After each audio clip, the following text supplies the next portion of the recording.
میں یہ سمجھتا ہوں کہ پی ڈی ایم جو ہے وہ انتخابات کروانا ہی نہیں چاہتی۔ پی ڈی ایم پھر شور مچا دے کہ ہم نے مذاکرات کیے تھے، یہ ملک میں افراتفری چاہتے ہیں، ملک میں لا قانونیت چاہتے ہیں، معیشت جو ہے وہ تباہ ہو جائے اور پی ٹی آئی اس کی ذمہ دار ہو۔ پی ڈی ایم کی یہ نئی سیاسی چال جو ہے وہ کیا پی ٹی آئی کے خلاف تو نہیں ہے؟ پی ٹی آئی کی جتنی مقبولیت ہے وہ پی ٹی آئی جو ہے کلین سویپ کر جائے گی۔ السلام علیکم ناظرین، میرے پاس ایک اہم اطلاع ہے، میں نے کہا میں آپ کے ساتھ شیئر کر لوں۔ میرے پاس اطلاع یہ ہے کہ P T I, Muslim League نون، پی ڈی ایم یعنی کہ پیپلز پارٹی، مولانا فضل الرحمان نہیں،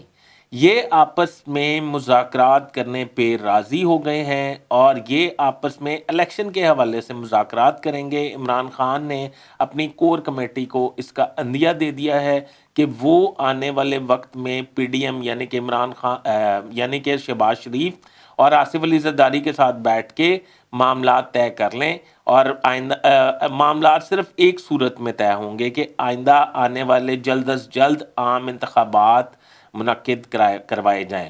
اب مجھے لگتا یہ ہے کہ یہ بھی ایک فلر ہے۔ میں یہ سمجھتا ہوں کہ پی ڈی ایم جو ہے وہ انتخابات کروانا ہی نہیں چاہتی، وہ پی ٹی آئی کو ایک دفعہ ڈی ٹریک کرنا چاہتی ہے اور یہ چاہتی ہے کہ وہ ایک دفعہ مذاکرات کی ٹیبل پہ آ جائیں اور اس کے بعد پھر وہ شور مچا دے پی ڈی ایم کہ اور وہ ان کے مطالبات نہ مانے الیکشن والے، اور پی ڈی ایم پھر شور مچا دے کہ ہم نے مذاکرات کیے تھے، یہ ملک میں افراتفری چاہتے ہیں، ملک میں لا قانونیت چاہتے ہیں، اور ملک میں یہ چاہتے ہیں کہ افراتفری رہے اور معیشت جو ہے وہ تباہ ہو جائے اور پی ٹی آئی اس کی ذمہ دار ہو۔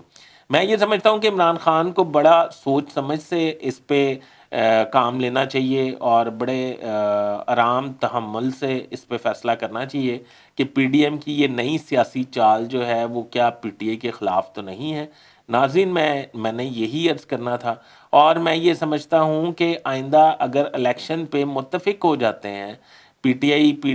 آصف علی زرداری تو شہباز شریف، پھر تو جھگڑا ہی کوئی نہیں رہتا، سپریم کورٹ، پارلیمنٹ سارے آپس میں صلح صفائی کے ساتھ بیٹھ جائیں گے اور الیکشن کمیشن بھی امر ہو جائیں گے، اور آئندہ آنے والے انتخابات جو ہیں اس میں فیصلہ ہو جائے گا، غیر جانبدار انتخابات ہو جائیں، فری اینڈ فیئر الیکشن ہو جائیں، جو کہ پاکستان میں مشکل ہے انہیں۔ بہرحال اگر پھر بھی فری اینڈ فیئر نہ بھی ہوں تو میں سمجھتا ہوں اس وقت پی ٹی آئی کی جتنی مقبولیت ہے وہ پی ٹی آئی جو ہے کلین سویپ کر جائے گی، اور ان پارٹی کو یہ خمیازہ بھگتنا پڑے گا جو انہوں نے سول حکومت جو ہے وہ اس کا اقتدار جو ہے 1 سال سے زیادہ ہونے کو ہے وہ انجوائے کیا ہے، وہ ان کو اس کا خمیازہ بھگتنا پڑے گا۔ ناظرین، میں اپنے ہوسٹ فیصل ادریس بٹ کو اجازت دیجیے، میرا چینل سبسکرائب کر لیں، بیل آئیکن کے بٹن کو دبا لیں تاکہ بر وقت اہم خبر آپ تک پہنچا سکوں۔ میں آپ کو پتہ تجزیہ نہیں کرتا، صرف خبر ہوتی ہے تو آپ تک پہنچاتا ہوں۔ ناظرین، بہت شکریہ۔